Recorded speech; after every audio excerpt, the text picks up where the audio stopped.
金公主，你还好吗？崴脚了，实在是动不得了。黄公子，快帮帮我！哎呀！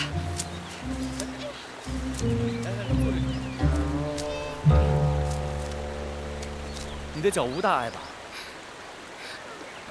还是这么紧，动不得了。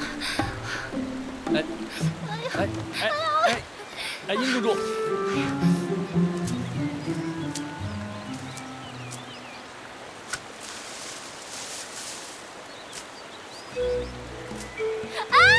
有蛇！在哪？公主，你好动啊！有蛇就在那儿，有蛇！黄公子，姐姐，这哪里是蛇？就是蛇！这是条藤子，你看。不是蛇，这还真有点像蛇。你看，蛇在哪里？在这儿。原来是树藤啊！上次被那毒蛇吓得魂儿都没了，见到这种软塌塌的东西，就以为是蛇呢。没事就好。黄歇见过树。月儿，你看他大惊小怪的，肯定把这书呆子吓得够呛。我哪里害怕？我是来救你们的。哎，你们在这里做什么？啊，我们在这帮月儿呢。月儿告诉我们，这些野菜名叫紫苏，这嫩叶儿或鲜食或做汤，味道都特别鲜美。若还有多余，可以晒干了存起来。你看，这满园子的紫苏长得多茂盛啊！我们想多摘一些，待会儿给膳房送过去。哟，黄公子跑得那么急，我还以为是谁掉进火里水里了。殷姐姐真好笑，我们大伙都在这儿平平安安的，谁能掉进水里火里呀？若不是这样，那黄公子是要赶着讨好哪位公主啊？殷姐姐说这话是何意？月妹妹，用不着这么大惊小怪。黄公子喜欢的人，定是与你无关。前2日你不是还亲口和舒妹妹说，你根本就不喜欢黄公子吗？我喜不喜欢黄公子，与你有何干系？你若对他无意，就应当以实相告，免了黄公子云里雾里的巴望着。月儿，他的话可当真？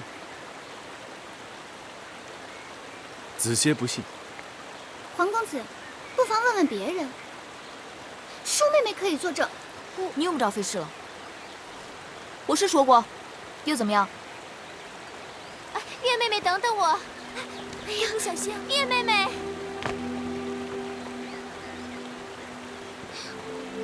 黄公子恕罪，叶儿对人一贯以诚相待，不愿黄公子被他人蒙骗，却浑然不知，所以只得实情相告。多谢殷公主以诚相待，可是我自小只喜欢芈月一人，别人就别枉费心机了。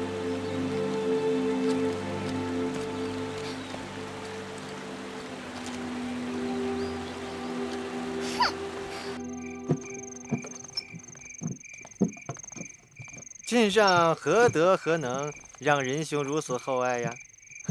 这些都是小意思，在下前来是想送晋大夫一场大富贵。府上有好酒，你我边喝边谈，请。来，请。晋大夫，请。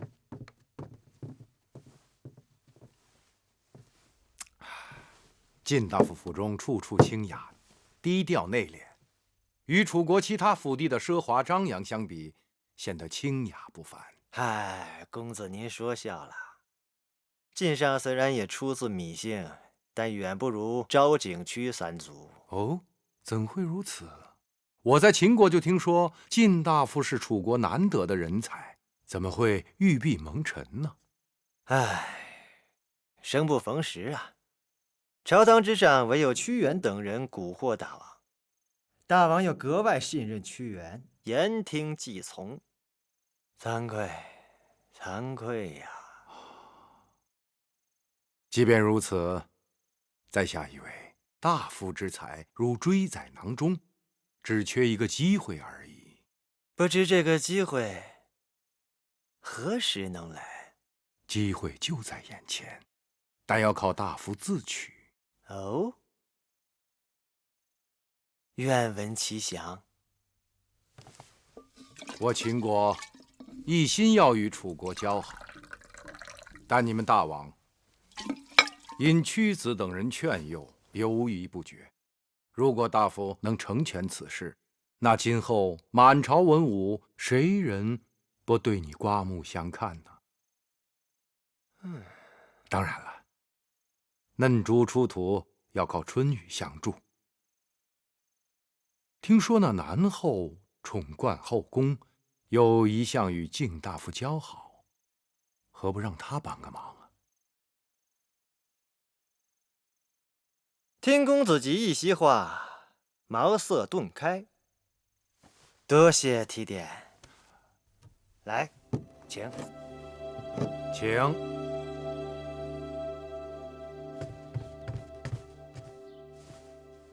南后，您的那个同乡靳大夫来了。说是同乡，明明与我家还离着180里地。不过在这宫里也算亲的了，让他进来吧。是。上官大夫进上，拜见南后。赐座。谢南后。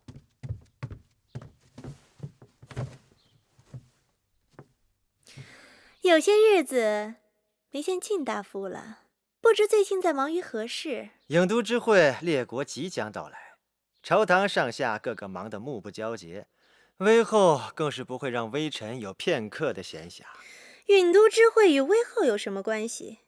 列国争相与我大楚结亲联盟，舒公主是微后的掌上明珠，已到了出嫁的年纪，微后自然让微臣特别的留意。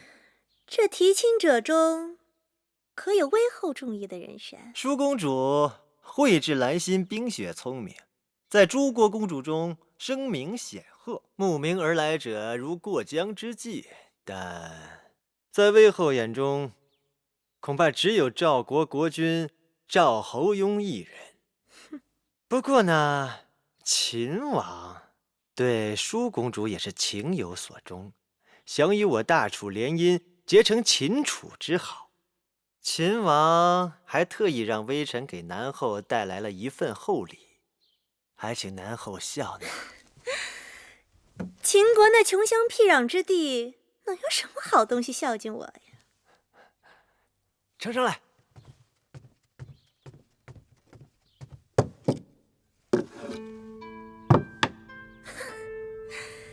也不是什么稀奇之物，不过大而已。啊，请南后关上门，拉上帘子。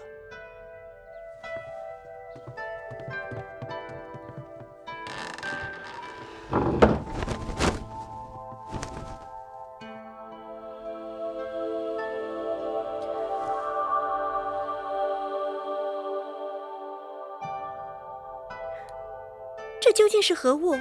竟如此稀奇！这就是在西域名声大噪的夜明珠。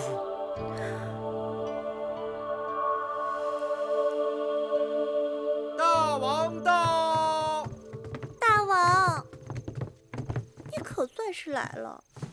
怎么，爱妃才1日不见寡人，就急不可耐了？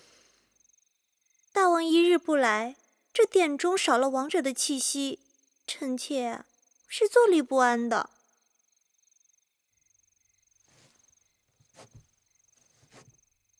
寡人身上的气息，真有那么好？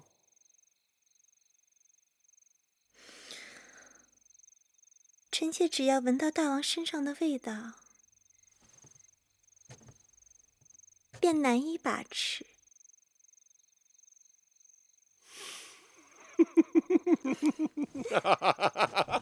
奇女子，大王莫急，臣妾给你看一样稀奇的东西。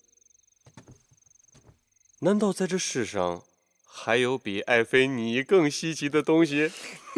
你真坏，大王请。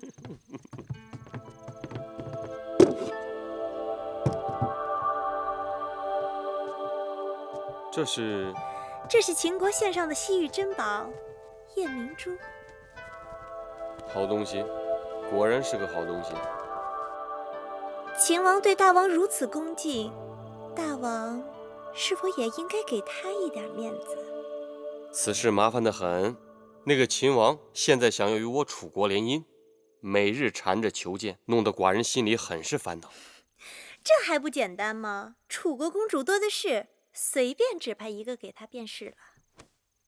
眼下我楚国正要与其他5国结盟来对付秦国，这个时候我怎能与秦王联姻呢？更何况这个秦王指定要娶的还是我楚国的嫡公主。这可就难了。嫡公主只有一个，既然5国要和楚国联盟，嫡公主看来只能嫁给他们了。不过秦国也是大国，怎能随意开罪呢？是啊，现在最好就是有什么办法可以让那个秦王知难而退。臣妾倒是有一个办法，不知可否？什么办法？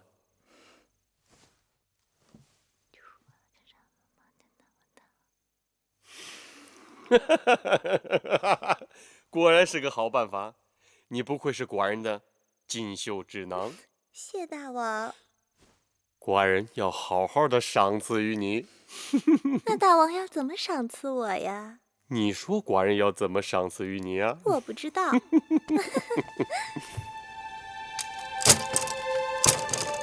姐姐先来。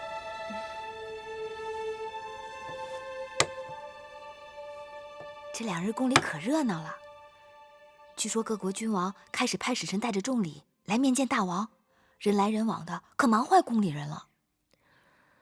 他们进宫说的是面见大王，可心里不定打的什么主意呢。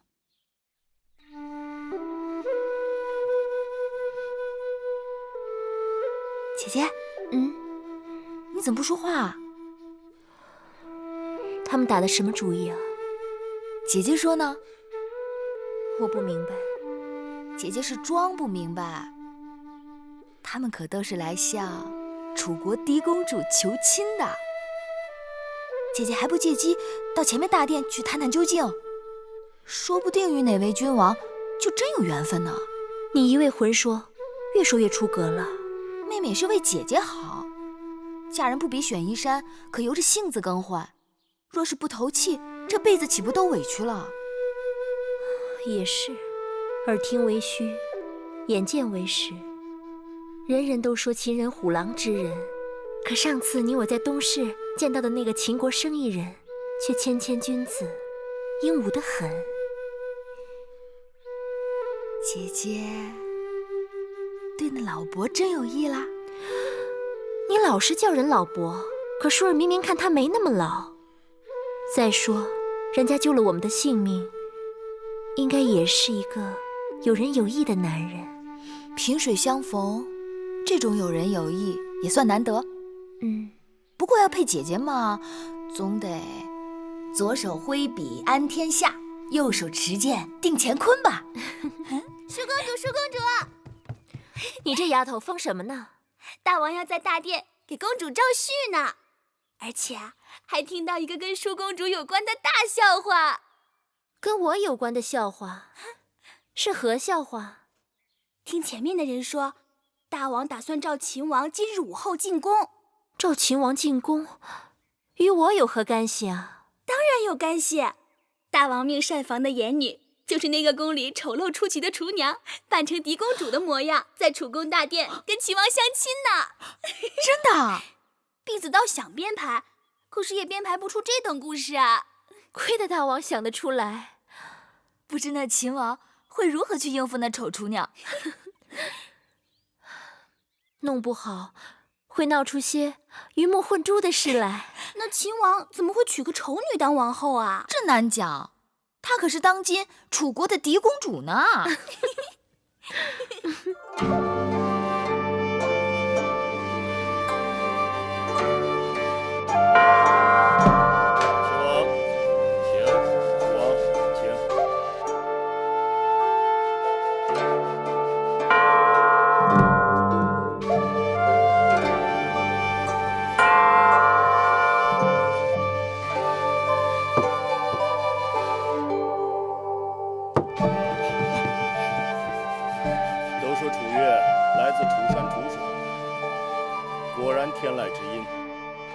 一方山水养一方人，难怪处女娇美多情。妹妹，那个秦王怎么那么面熟啊？哪里是面熟？他明明就是那个搭救你我的秦国生意人。为了楚秦联姻，秦王千里迢迢来我郢都，足以表明诚意。只是这婚姻全凭缘分，不知舍妹与秦王是否有缘呢？久闻楚国嫡公主兰心蕙质，花容月貌，嬴驷倾慕已久。今日舍妹恰巧在宫中，秦王若不嫌弃，寡人把她唤来一见可好？嬴驷三生有幸，愿一睹嫡公主风采。请淑公主来。是。楚王，请。秦王，请。他说他是来相亲的，原来是来相你的。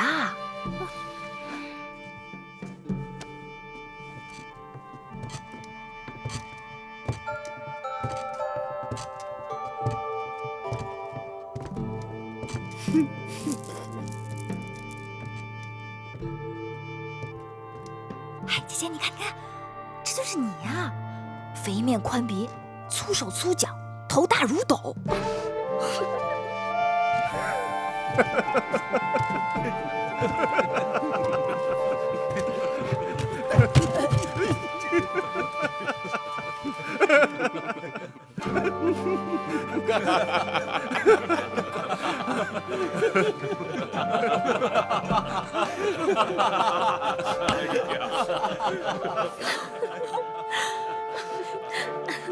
你看，他胖的都没下巴了。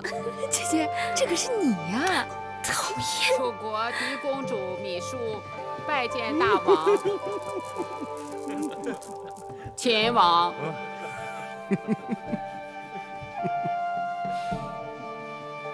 今日嬴驷大开眼界，令妹果然天赋迥异，四德绝佳。啊，秦王口中的四德，可是周礼所言的妇德、妇言、妇容、妇功？舍妹淑儿自幼在宫中悉心教养，四德自然是不会差的。此四德非彼四德也。令妹是保德、恶德、热德、冷德。秦王此话怎讲？令妹体魄健壮，耐得饥饱寒暑，粗音大嗓，说明内气充沛。再看双手，寻常宫中女子都是纤纤素手，青葱玉腕。令妹之手却粗壮、红润、有力。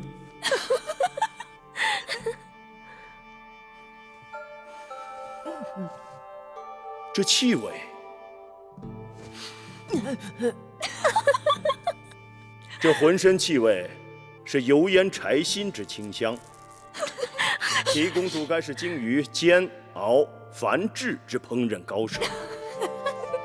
都说当年齐桓公的庖厨易牙，厨艺无双，只怕他若在世，也羞于与令妹比肩。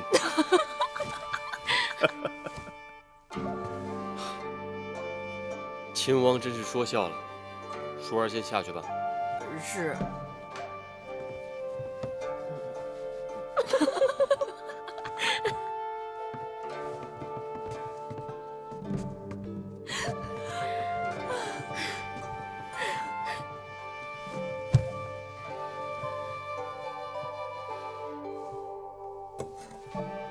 秦王目光犀利，识人有术，寡人佩服。本王与楚王之嫡妹果然有缘，望楚王能成人之美。秦王，你当真要娶那个她吗？既然她就是楚王的嫡妹芈姝，本王别无他求。这大殿之上，君子一言，可不能反悔啊！那是自然。本王要娶的就是楚国嫡公主芈姝。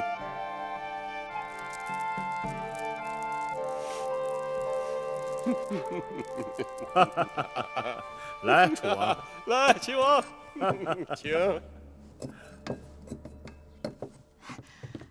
原来那老伯就是秦王。那秦王修剪了胡须，竟然一表人才，气宇轩昂。只是他怎会如此糊涂，竟不分美丑，被王兄戏弄？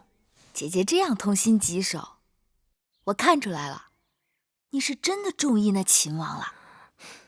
秦王有何不好？秦王自然是好，可他在大殿对大王信誓旦旦，要娶的楚国嫡公主，可是那个浑身柴薪清香、善于烹调的胖秘书呢？那他是中了王兄的圈套，说不定他就是看中楚国嫡公主厨艺了得呢。你平日里姐姐妹妹的叫得那么亲热，如今我是热锅之乙，你却在一旁看热闹。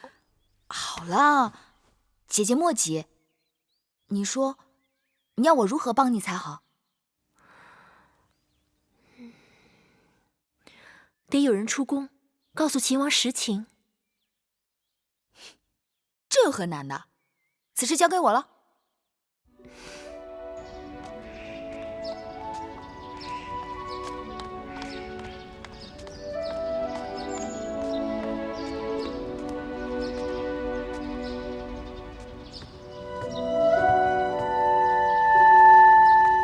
子歇，哎，子歇，你要去哪儿啊？我不去哪儿。既然你不去哪儿，正好给我帮个忙。你那样厌烦我，为何还要来找我？你这个呆子！我找你，就是因为我有了麻烦，要找你帮忙。听不明白。你是君子，假如不是因为与我赌气，你怎会不明白？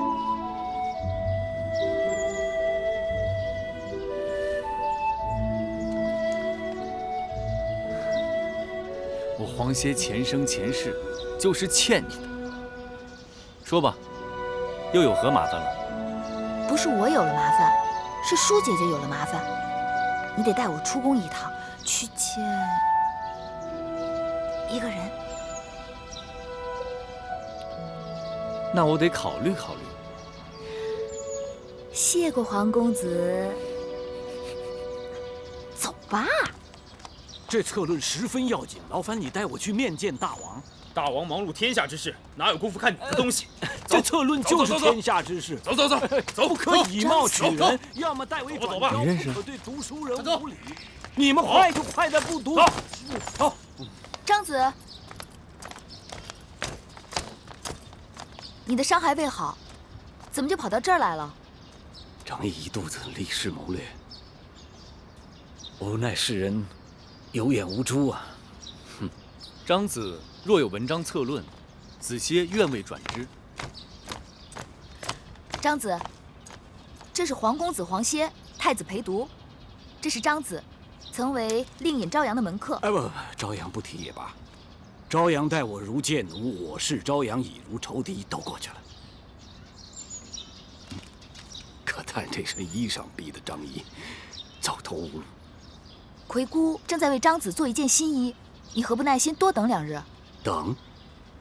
我张仪年庚已过40，一事无成，度日如年。黄公子，那就拜托了。我和月儿正好要去见秦王，若是张子不嫌，可一同前往。对啊，你的锦绣文章也可以让秦王看看。不可，行医看病讲究对症下药，在下的文章是专门写给楚王的，出去秦王没有用。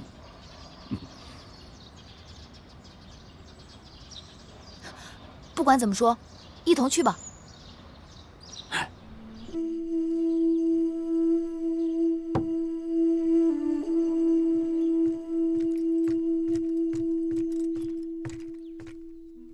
王兄，咸阳送来大良造公孙衍的急信。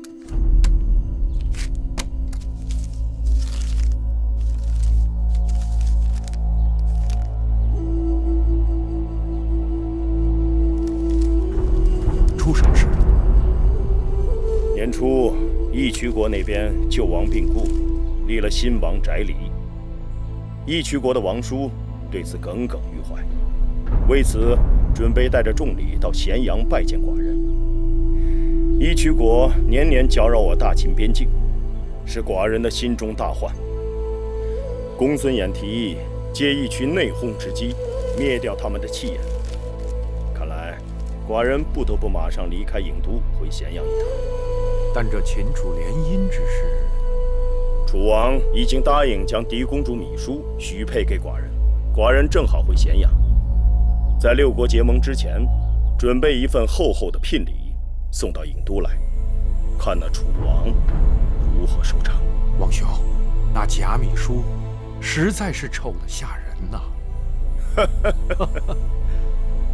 放心，只要那楚王有胆量嫁，寡人就有胆量娶。大王，外面有人来访，说与楚国公主有关。我去看看。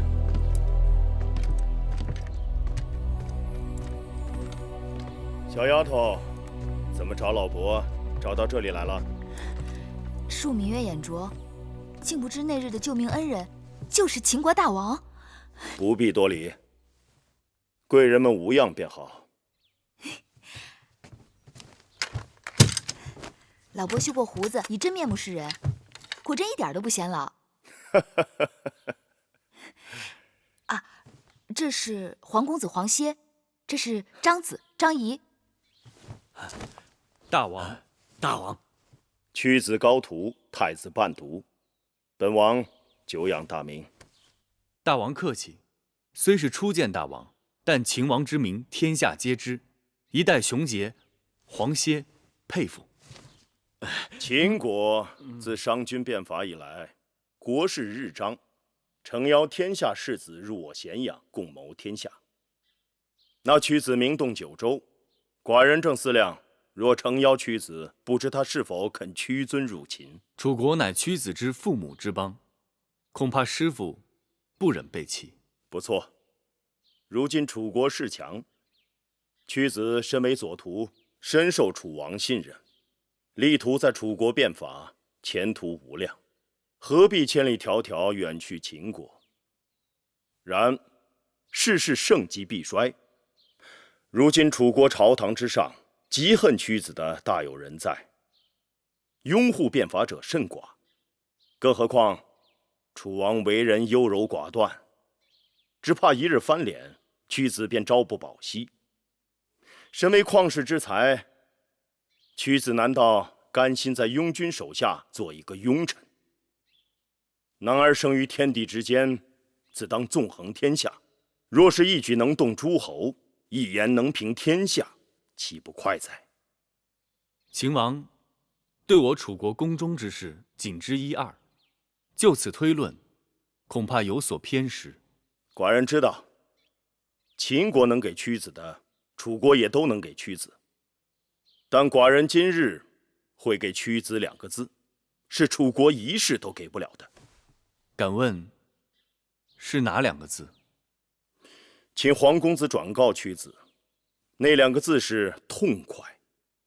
楚国绝对不能给屈子痛快。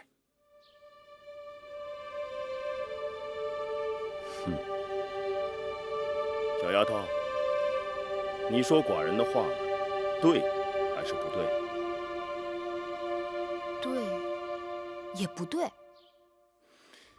怎么讲？说给别人或许是对，但说给屈子，那便是不对。玉儿说的对，大王让黄歇转告屈子2个字，只怕屈子亦要还大王一字。何字？忠。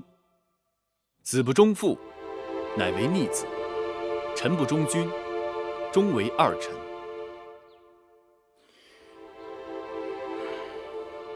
好，寡人明白了。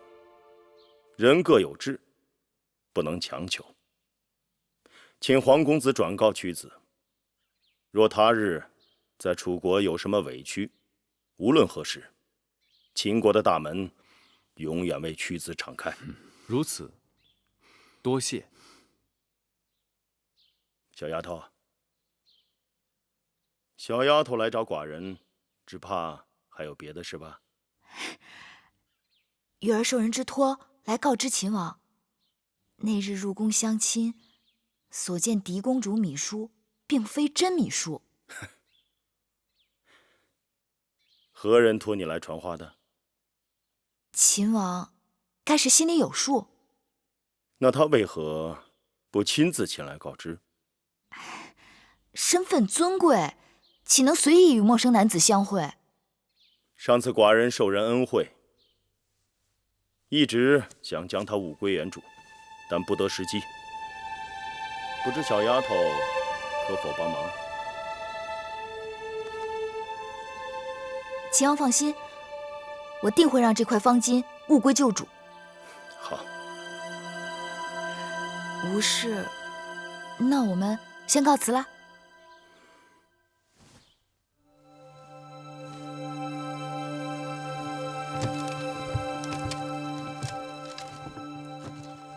哎，张子，张子，不与我们一同走吗？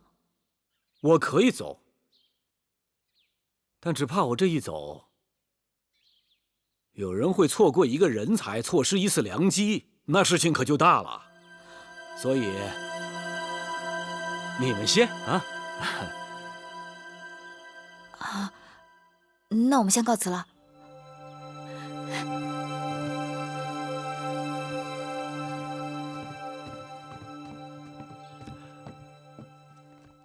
唉，张子为何事而愁？为何事而愁？眼看着一桩好事就要付之东流，我当然发愁了。张子此话何意？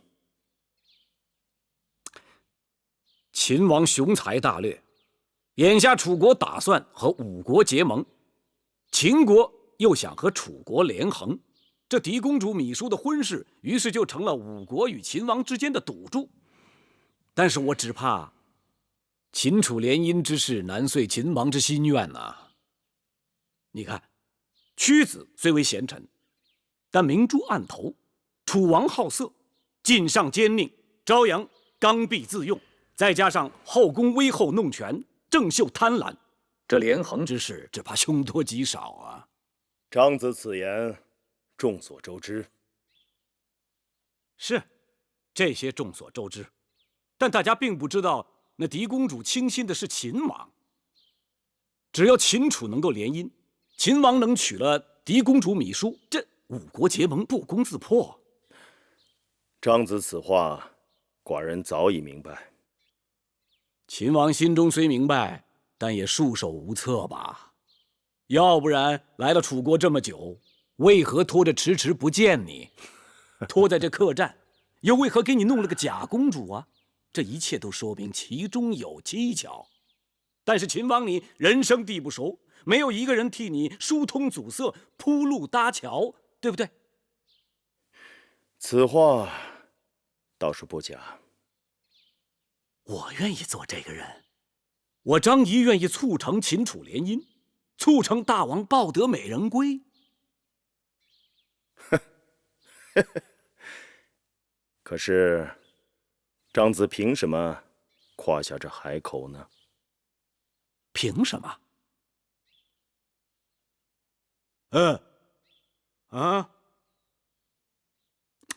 就凭我这3寸不烂之舌。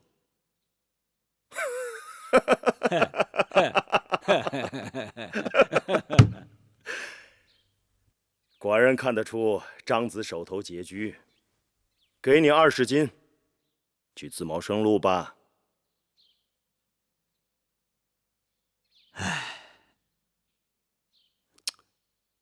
秦王是把在下当成沿街讨饭的叫花子了，还是四处招摇撞骗的小人了？啊，20斤，200斤，2000斤又如何？我张仪服的是贤君明主，图的是江山社稷，再多的钱财在我张仪眼中都视如粪土。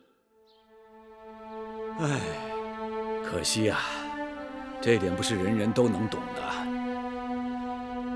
告辞了。等等，既然张子只志向高远。那好，寡人就与你2月为期，看看张子的本事。2月就2月，2月之后，我让你看看张仪是如何让5国郢都会盟之事化为泡影。好。哎，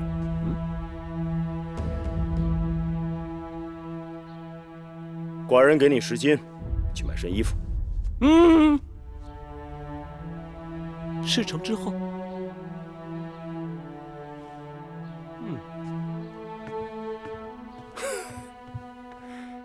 有意思。那秦王气度纵横开河，气贯长虹，若能与他做天下之争，也算是平生一快。那张子自叹怀才不遇，可为何见了秦王，却根本不提这策论之事？张子不是说了吗？这策论是专为楚王而写，与秦王无论。把包袱拿来。干什么？我要看看张子的策论中究竟写了些什么。不妥，此举非君子所为。你是君子，我不是。拿来。玉儿当然也是君子。唯女子与小人难养也。给我。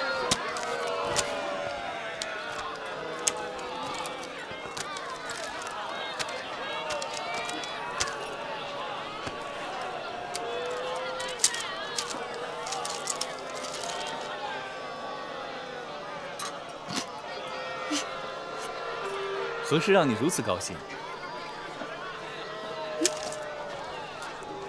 玉女论：君子于玉，比德焉；帝王于玉女，比美人焉。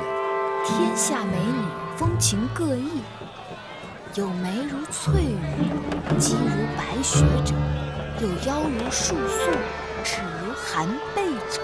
这个张子简直不堪。有何不堪？窈窕淑女，君子好逑嘛。给我吧。哎，你真要把这东西转交给楚王？当然了，受人之托，忠人之事嘛。这种奇谈怪论，不知楚王看了会说些什么？妹妹，你见到秦王了吗？自然见到了。那秦王怎么说的？他说，要你去见他。秦王怎么会？妹妹吓你呢。怎么，你真的想去见他？不跟你说了。看你那神色，口不对心的。拿去，这是他托我还给你的。有劳妹妹啦。给你。哎，这不是我的方巾，让我看看。这是秦王的名字。那要不要我再去一趟，把方巾给姐姐换回来？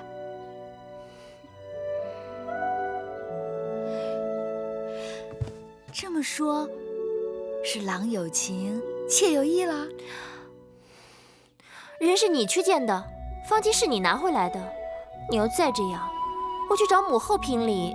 评理我倒是不怕，左右不过是一顿打罢了。只是可惜了这一桩好姻缘啦。那这方巾我不要了。不要了？不要？那我也不要了，我扔了。我扔了。嘿，姐姐。可惜了谁的好姻缘呢？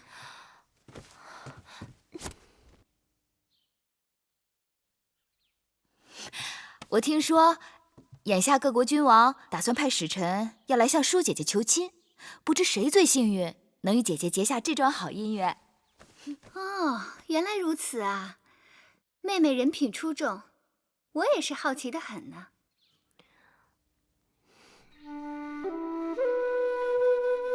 魁梧，张仪从出生到今日，也穿了不少件衣裳，可唯有这件衣裳，张仪将铭记一生。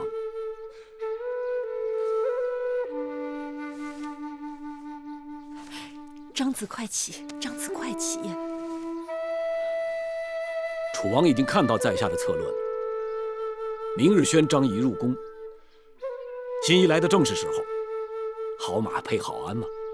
张子怀才不遇，我和月公主也帮不上别的忙，只能帮做件新衣了。谢芈月魁姑赠衣之恩。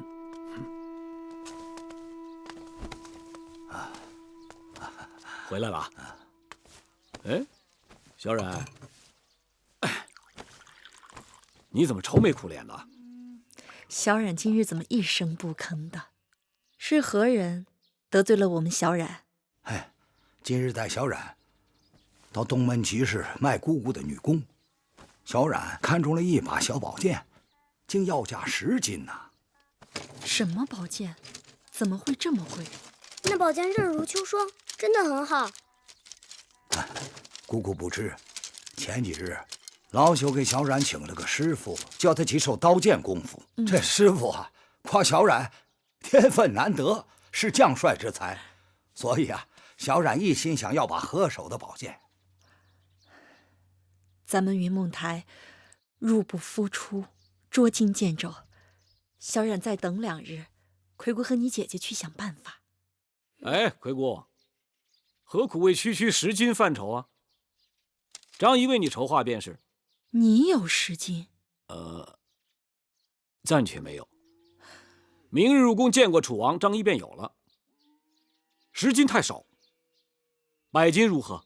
好了，张子，且不说你眼下如此潦倒，谈论100金如同痴人说梦。就算你日后有了，也与我们无关。说100金就100金，明日午后，一言为定。昨日夏至，这宫中的文营更多了，也不知这几日大王睡得是否安稳。听说大王新得一夜明珠，放在宫中清凉如水，夜如白昼，100步之内蚊虫避之不及。我还从未听过世上竟有如此宝物。据说那夜明珠就放在南后的兰桂台。哦，真有此物。你带人去兰桂台，就说我要借过来看看新鲜。是。站住！怎么又是你啊？在下张仪。啊，张子，大王已等你多时，请。哼。不管什么好东西，他都要来跟我抢。那是秦王献给我的，我不给又如何？魏后那边的玳瑁姑姑说是借用。哼，借？珍宝到了魏后手里还有还的日子吗？可那玳瑁就在外面等着，此事总不能僵着，不如先借给他，等过后让大王出面再要回来。拿走。是。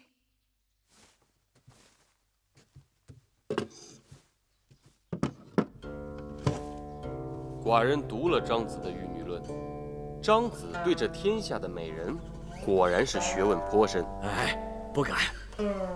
张仪怎敢在大王面前卖弄粗浅之见？想那屈子在大招之中就有峨眉曼之，容则秀雅之言。张仪早就知道楚国美色尽在后宫之中。哎，不过大王，这列国之美人，大王是否都曾见过啊？在寡人的后宫之中，未必只有处女，这魏女、齐女、韩女、赵女亦都不在少数。这些个只能称之为女人，称不上美人。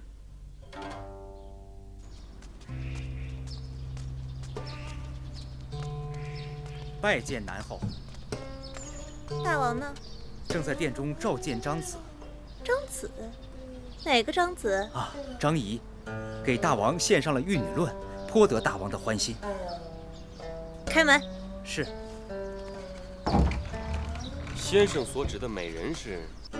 美人。美人如四季花色，眉令人高洁，兰令人幽怨，菊令人淡雅，海棠令人惊艳，张仪以为齐女多情，楚女窈窕，燕女雍容，韩女清丽，赵女娇柔，魏女美艳，秦女英气，如百花若百宝，争奇斗艳，各有妙处，不一而足。妙哉，妙哉！先生对美女的这番言论，实在是寡人闻所未闻，生平仅见。那以先生之意，寡人如何才能博采深意，体味这美人的妙处呢？大王若能将列国之美人齐集于后宫，日日相对，深吸三味，试问天下还能有谁比大王学问深厚，艳福齐天呢？说得好。可是寡人如何才能收集齐这列国的美人呢？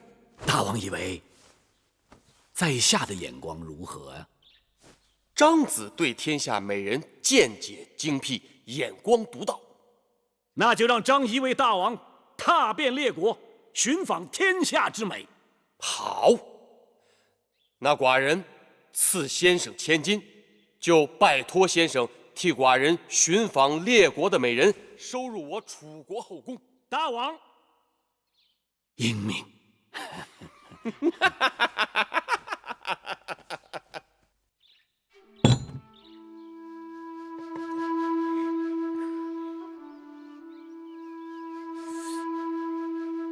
张子不容易，这百金说什么我们都不能收。百金是我张仪的承诺，一谢月公主搭救之恩，二谢魁姑新衣之劳。我们救张子也算是缘分，谈不上恩情。你若真要谢，就谢魁姑的针线吧。哎，给张子做件新衣也是举手之劳，说谢就太见外了。楚国这个地方啊，只敬衣衫不敬人。你看，如果我张仪早有这么一件新衣，这当中哪还会费这么多周折吗？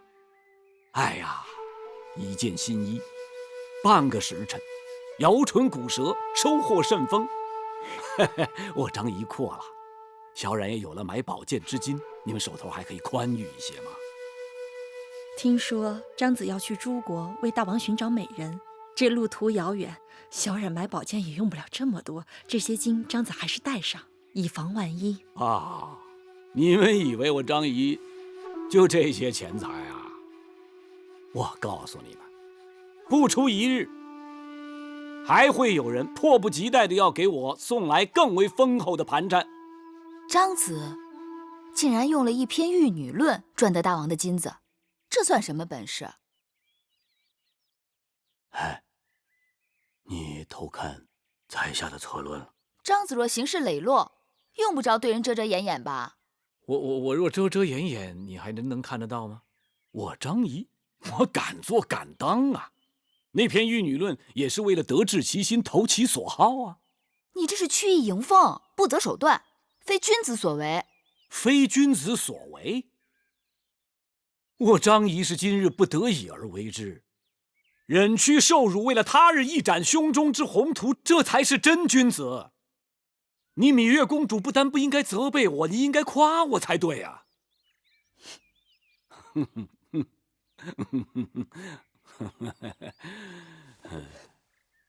收下吧。哇，真亮啊！我还从来没有见过一颗珠子。是哎，我也没见过。还这么亮，这是什么呀？这叫夜明珠，产自西域。这样的稀罕物件我也是头回见到，所以把你们叫过来让你们瞧瞧，也长长见识。可真亮啊！这可真是个宝贝，夜里看起来像一个小月亮掉在屋子里。此物幽香暗伏，闻起来比那些兰草还要惬一些。只可惜母后不让月儿来，不然没准她能说出个究竟。依我看呐，咱们楚宫可并非只有一颗宝珠。舒姐姐国色天香，冰清玉洁，不也正是我们楚国的宝物，母后的掌上明珠吗？让妹妹看看，是这叶明珠耀眼，还是姐姐耀眼？可不是，这一比，舒姐姐可把叶明珠给比下去了。像这等奇珍异宝，也只有母后才配享用。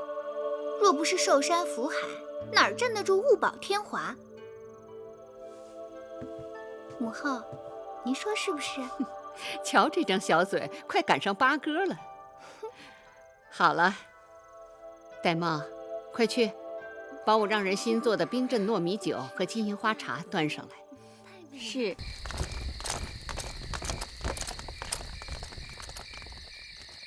张子，敢问是张子吗？正是在下。我家夫人要见你。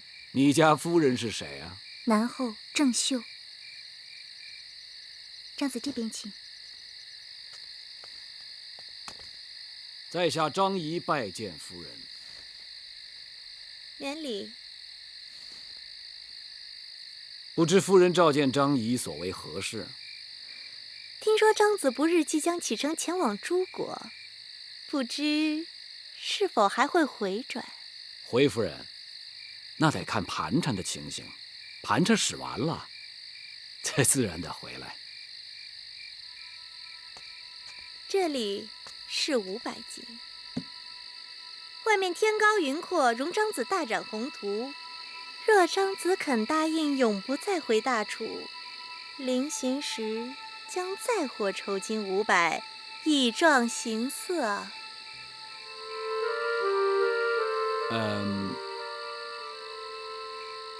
谢夫人赠金壮行之恩。本来我想也可不回，但此次一去不返，总该跟大王当面辞个行。若夫人明日能促成此事，张仪一定会当着大王和夫人2个人的面做出承诺，如何？天气这么热，都这么晚了，我还真有些烦了。我们赶紧回去吧。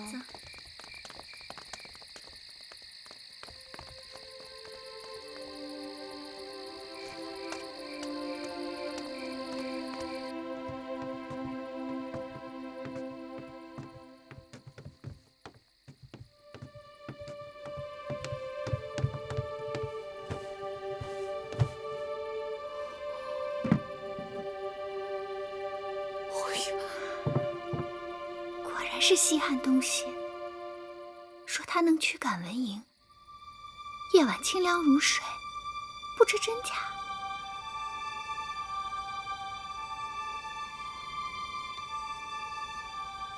不如让我拿回去试它一试。公主，当心！既然是宝物，我以后必然爱惜。若要是追问起来，我就是拿回去赏玩一日。会对我一向另眼相看，知道了也不会怪罪我。盖上。月公主，你都不知道那个宝贝有多好，简直值好多个城呢。那叫价值连城。对，是价值连城。月儿虽没见过，但也知道那是好的。至于那香气，我思量这宝珠中间或许是空的，被人填上了外玉的香料，所以香气悠然，能避蚊苍。还是月儿聪明，无人能及。我也只是猜测。月儿别具慧眼，快给我想想办法。临近宫中祭祀大典，可我的少司命祭舞还是没有找到其中精髓。照我本意，不跳也罢，但母后哪肯？好妹妹，快指条便利捷径。这便利2字只怕是最难的。言之不足，手之舞之，足之蹈之。你若能悉心体味少司命的入不言兮，出不辞，晨回风息，在云齐的超逸清雅，那一朝一夕便有了5成该有的雍容。要不，明日清晨，你我一块儿去荷花池边走走，看看风过荷叶，日映荷花，诗从自然，或许能有更好的感悟。好主意，绿萝，明日一同去。好。大王，在下今日就要辞别大王而去了。楚国的美食冠绝六国，大王今日特意赐宴在下，让张仪口留余香，真的有些舍不得离去啊。先生果然识得这人生真谛，食色性也。人生在世，最大的愉悦莫过于食色二字。今日这美食当前，焉能无美人相伴啊？美人？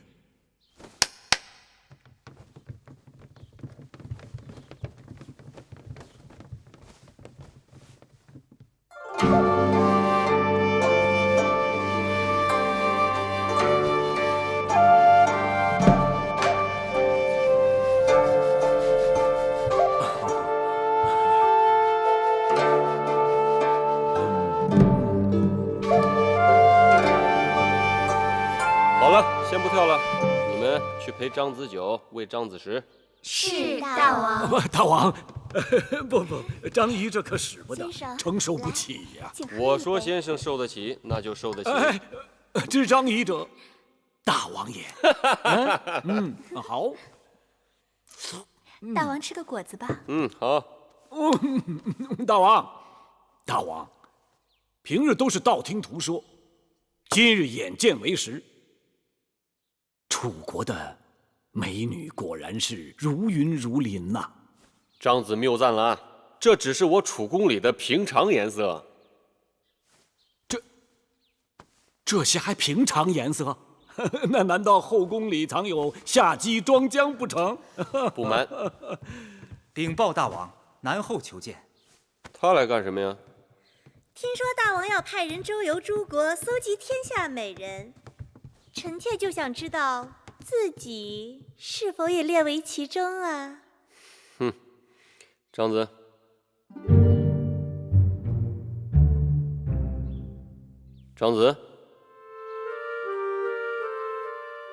张子，在下失礼，在下失礼。张子，你刚才行为为何如此怪异啊？敢问大王，眼前这位夫人何许人也？寡人的宠妃南后郑袖。在下惭愧，在下无知，在下井底之蛙，在下真的是对不住大王啊！我不是，这张子，到底是怎么一回事？你跟寡人说清楚。大王，在下在大王面前夸下海口，要为大王寻访绝色美人，可方才一见南后，我就知道我大错特错了。我张仪向来也是游遍列国之人，但从未见过一个人的容貌能和南后比肩。你说张仪的见识如此浅薄，竟然不知道天下最美的女子就在楚国的王宫里。该死！张仪向大王请罪。张仪，大王嘱托在下寻访美人之事，恐怕有负重托，办不成了。你呀，就是见识浅薄。寡人就想嘛，这天底下还有什么好东西是我楚宫没有的呀？那照先生刚才这么说，这天下第一美人就在寡人身边了。确定无疑。好，那你就快跟寡人讲讲，寡人这爱妃怎么就成了天下第一美人了呢？大王请看，南后这一对眉，仿若一带远山；这一双目，有如卷上点漆；耳鬓柔弱，脖颈修眉。此乃孤品，不是天下第一美人，又作何解呀？可是寡人记得那日在这大殿之上，先生所说的如百花似百宝，争奇斗艳，各有不同，又作何解啊？在下无言以对，这就将大王所赐千金即刻退回。哎，千金嘛，区区小事，寡人既然赐予你了，哪还有收回的道理啊？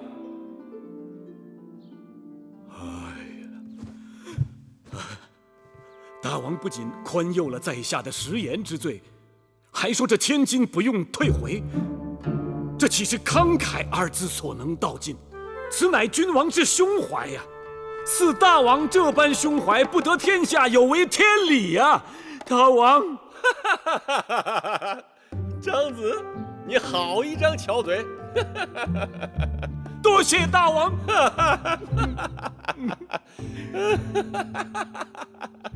没想到这个张仪说起话来口吐莲花，但论起见识，倒也稀松。今日还是爱妃让他见识了什么才是天下绝色。大王竟拿臣妾打趣。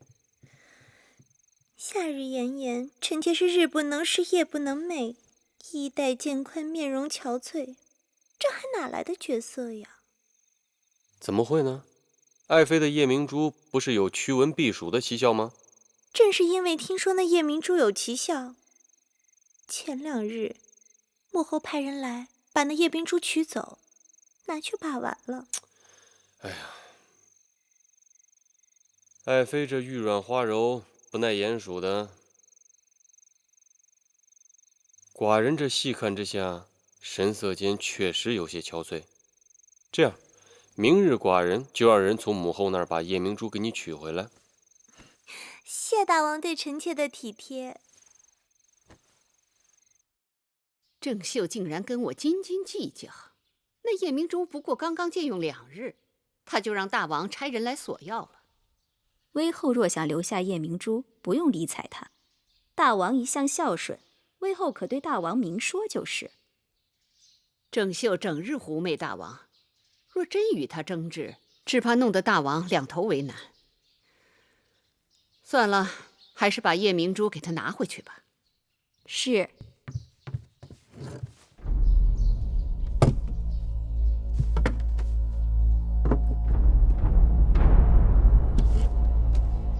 威后，夜明珠不见了，丢了！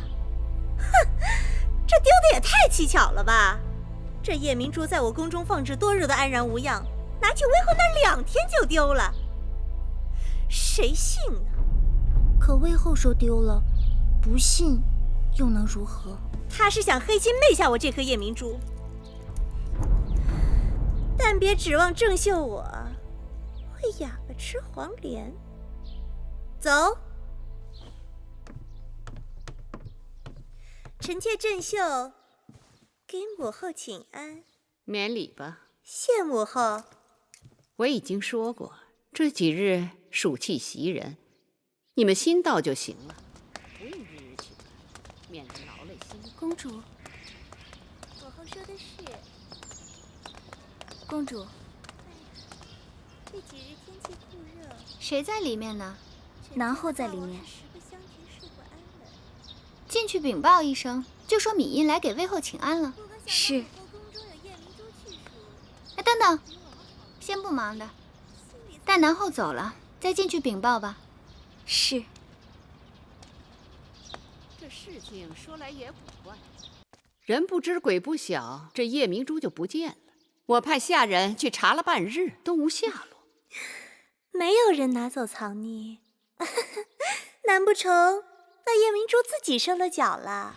戴帽，事情的原委你最清楚。那夜明珠是奴婢遵威后之命从南后那儿借来的，放在高堂台，人人都知道是稀罕宝贝。就算喜欢，谁又敢动着贪欲之心？臣妾心里有数。既然那夜明珠自己跑不了，母后宫中的人又都手脚干净，那东西自然还在高堂台。母后若是喜欢留下就留下了，何必说找不到呢？我这一辈子见过的宝物不计其数，难道还在意你这点东西？臣妾的见识当然不如母后了。不过东西既然是在高堂台丢的，还是应该想办法查个水落石出才。放过了盗贼，冤枉了好人。又或者，母后心慈手软，不愿意对手下的人进行清查盘问。大楚盗律，贼盗律，最轻则砍手足，重则掉脑袋。我眼里从不容杀子。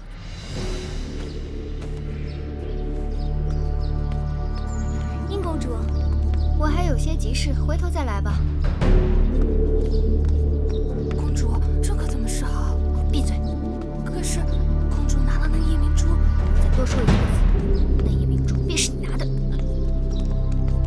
殷公主，你手里拿的什么？回殷公主，是舒公主和月公主的针线。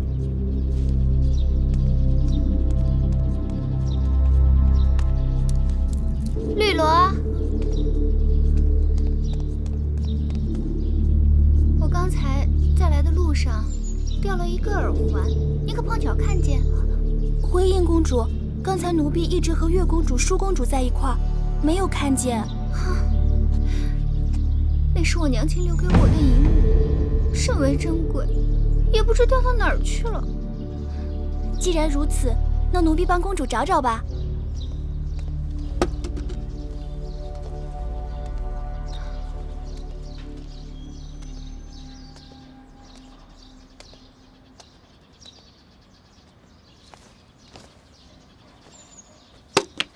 公主，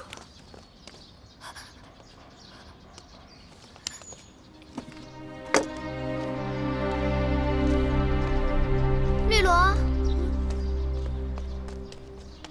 算了，可能是我记差了，我可能是掉到寝宫里了。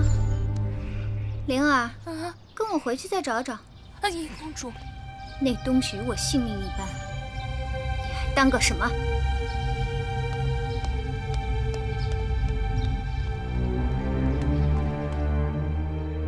你们都给我听清楚了，夜明珠是肯定跑不出宫外的。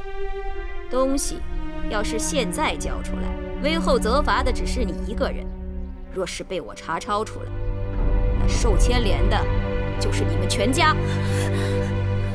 我使唤了你们多年，竟不知你们当中有做贼的。今日若不查出来，就坏了我高堂台的名声。永香令，微臣在。你给我一个个去审，就算剥了他们的皮，也要给我审出个结果。是。都给我起来，老老实实的走吧。这个就是我的，赶紧走。进了永巷，事情自然就清楚了。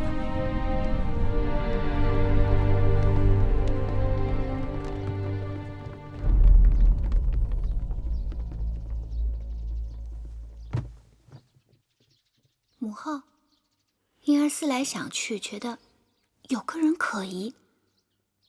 什么人？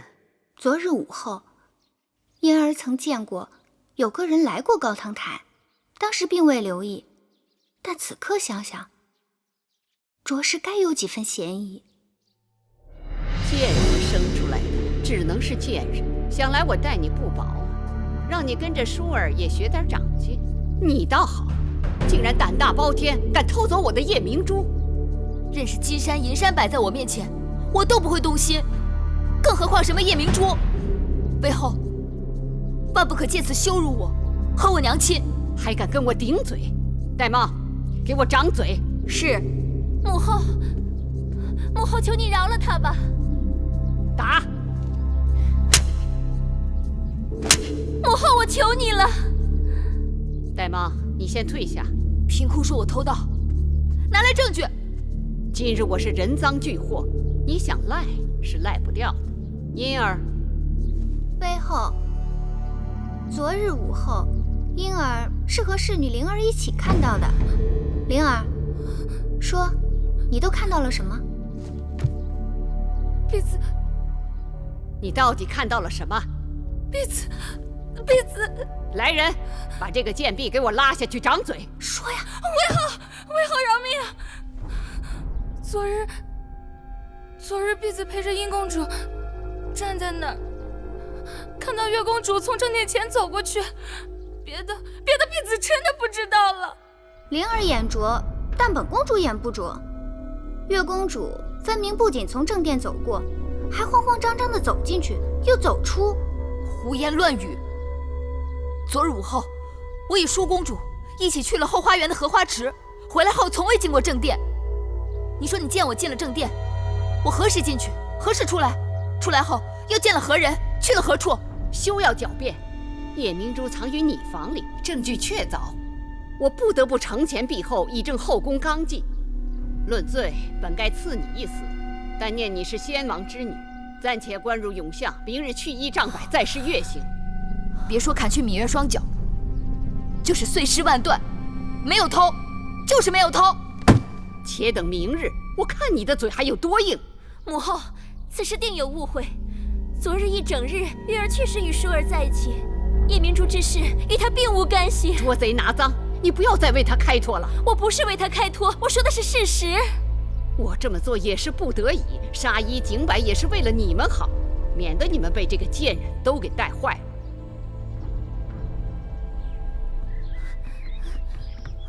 皇公子，绿萝，何事让你如此慌张？皇公子，月公主不知怎的，竟成了偷夜明珠的贼犯，现已被囚禁起来了。明日就要施月刑，被砍去双脚。舒公主正为此事而着急呢。皇公子，也请你想想办法，救救月公主吧。怎么会有这等事情？她一定是被人陷害了。赶快把事情的经过详细跟我说说。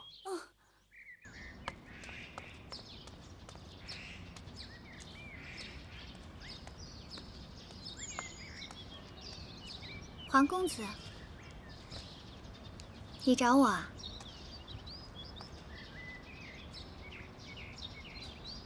看你这人，有话就说嘛。是你拿了夜明珠，是或不是？是又怎样？不是又怎样？你拿了就拿了，为何要栽赃别人呢？怎么？威后明日就要砍去芈月的双脚，让你心疼了？你也是女儿家，你的心怎么能如此之狠呢？月儿从来没有碍过你的事儿，你为何要这样对她？说起来，事情落到她身上也是碰巧了。不过，她的确碍了我的事儿。月儿爱你何事了？皇公子说过，你自小只喜欢芈月一人，她若从此不再出现了，你是不是就可以去喜欢别人了？殷公主，你把月儿害苦了，我就算是今生不娶，也不会对你有半点情谊。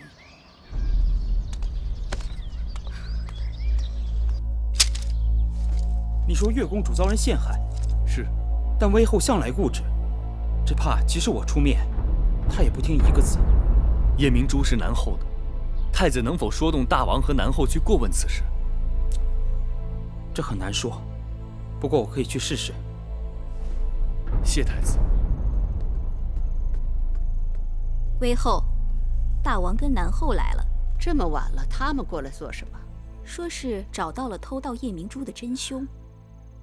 是吗？芈音，大王告诉我，说你亲口向皇公子坦诚，夜明珠是你拿的，因为嫉恨皇公子与芈月亲近，故而栽赃于芈月，可有此事？母后圣明，婴儿自小由母后抚养，待婴儿宛如亲生，该深知我的心性。那栽赃陷害，均为卑鄙小人之作。芈音与芈月无冤无仇，即便再不堪，也不会使出如此下作手段。皇歇，殷公主适才不是这样对我说的，她说月公主碍了她的事儿。不错，皇公子，我是对你真心倾慕，也知道你与芈月偷偷眉目传情，但就算我再喜欢你，也不能为你而替她背这个黑锅啊！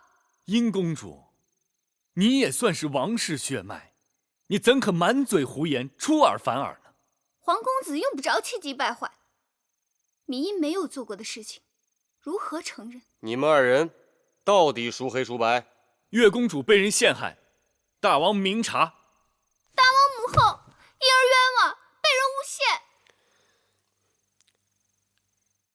爱妃，你看这……依臣妾看，这两人当中，定有人是在诬陷别人，也有人是被人诬陷的。都是些没用的废话。母后圣明，应当比臣妾心里有数。苍天在上，皇歇所言字字是真，望大王威后彻查。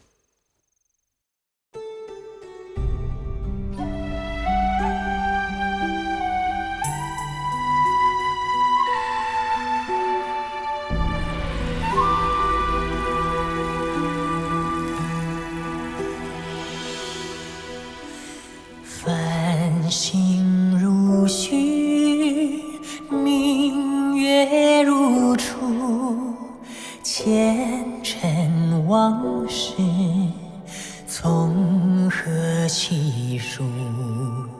心有情丝万千束，却生得一缕孤独。春花开谢，秋草又枯，盛衰荣辱，如何细数？你水暖，为谁寒？换不回一人入。尝尽悲欢离合人间苦，却怎么咫尺天涯陌路？去心诉，是一度，去情再相负。愿为你平静柔情傲骨。望尽相思红颜凋零处，我只愿与你朝朝暮暮。爱如心，恨如骨，生死再相负。愿为你永生永世守护。愿为你永生永世守。